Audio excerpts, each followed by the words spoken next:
একটু চোখ বন্ধ করে রাত্রেবেলা চিন্তা করবেন।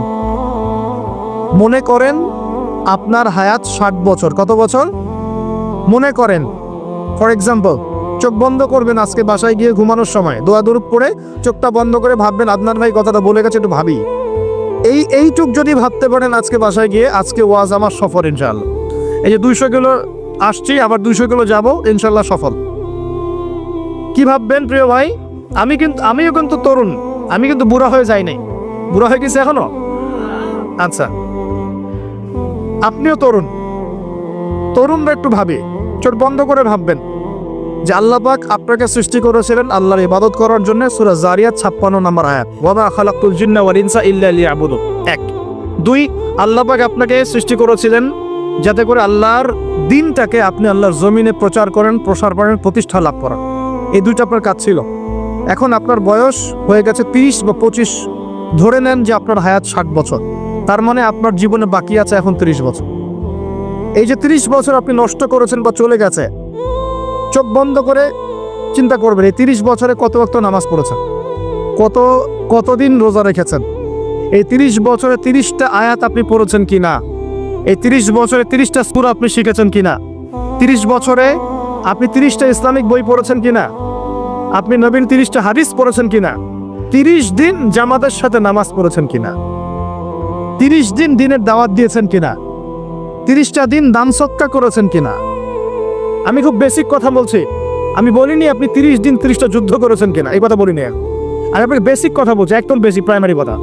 আপনি 30 দিন নামাজ পড়েছেন কিনা, 30টা রোজা ঠিক মতো রাখছেন কিনা, আপনি কি 30 বার মেয়েকে দেখে চোখ নামাতে পেরেছেন কিনা, আপনি কি 30টা সূরা শিখেছেন কিনা,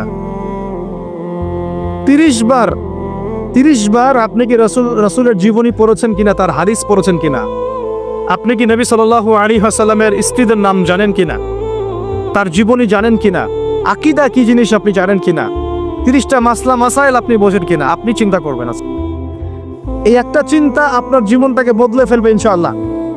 এই একটা চিন্তাই যথেষ্ট আপনার জীবনকে বদলে ফেলার জন্য। এই চিন্তাটা আরেকভাবে করবেন, এটা ভাবার পরে আপনি চোখটা খুলবেন, চোখটা খুলে সাদা কাগজ নিয়ে বসবেন, উঠে বসবেন, বসে আপনি লিখবেন। এই যুব ভাই শোনেন, বসে আপনি লিখবেন। কি লিখবেন? আপনি লিখবেন এই 30 বছরে আপনি কতগুলো গুনাহ করেছেন, আপনার মনে পড়ে কি কি। হয়তোবা, আমি দোয়া করি যেন এমনটা না হয়, তবে হয়তোবা আপনি খুঁজে পাবেন এই 30 বছরে আপনি বেনামাজি ছিলেন। হয়তোবা। দাঁড়ান, 2 আপনি হয়তো দেখবেন আপনি অনেক দিন রমজানের রোজা রাখেন নাই। আপনি দেখবেন হয়তো আপনি দান সদকা তো করেন নাই, রিকশাওয়ালাকে থাপ্পড়ও দিয়েছেন। আপনি হয়তো দেখবেন যে হলে সিট বুকিং এর জন্য হকি স্টিক নিয়ে মারামারি করেছেন। আপনি হয়তো দেখবেন যে 30 বছরে 30টা মেয়ের সাথে সম্পর্ক করা শেষ। আপনি হয়তো দেখবেন যে আপনি অলরেডি পতিতলায় ভিজিট করে চলে আসছেন। আপনি 30 দিন, এই 30 বছরে 30 বার কমপক্ষে এই মাদকের আসরে বসেছিলেন, এবং 30 বছরের বহু সময় আপনি অনলাইনে নষ্ট করেছেন, পর্নোগ্রাফি দেখে নষ্ট করেছেন, গোপনে পাপ করেছেন, হ্যাঁ, আরো অনেক কিছুই করেছেন। আপনি হয়তো এটা খুঁজে পাবেন। মিথ্যা বলেছেন, প্রতারণা করেছেন, মাপে কম দিয়েছেন, অন্যের উপর অত্যাচার করেছেন। আপনি আপনার যৌবনকে কাজে লাগিয়ে, এই শক্তিটাকে কাজে লাগিয়ে আপনি ইসলামের বিরুদ্ধাচারণা করেছেন, হয়তো এটাও পাবেন। এই একটা চিন্তা যদি করতে পারেন, এখন আপনার সামনে এখন রাস্তা দুটা। আপনার বাকি বয়স আছে এখন 30 বছর। ওয়াল আসরি, সময়ের কসম, আপনার সময়, আপনার জীবনের সময়টাকে মূল্যায়ন করতে হবে। সময়ের কসম, হয় যদি আমার 30 বছর বাকি থাকে, এখন এই বাকি যে আছে কিনা আমিও জানি না, কেউ জানে?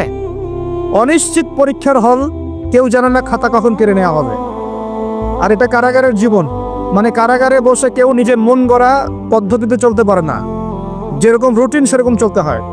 কারাগারের জীবনে বসেই আপনি সুদ খাচ্ছেন, কারাগারে বসেই ঘুষ খাচ্ছেন, কারাগারে বসেই জেরা করছেন, কারাগারে বসেই বেনামাজি থাকছেন, কারাগারে বসেই হোয়াটসঅ্যাপে মেসেঞ্জারে মেয়েদের সাথে প্রেম করছেন, কারাগারে বসে। এটা কারাগারের জীবন। কারাগারের জীবন যদি বাকি থাকে আর 20-30 বছর, আপনার সামনে এখন রাস্তা 3টা। 1, আপনি কি গতানুগতিক যেভাবে চলেছেন সেভাবেই শেষ করবেন জীবনটা? যদি শেষ করে দেন, তাহলে পৃথিবীর ইতিহাস থেকে আপনার নাম একদিন মুছে যাবে।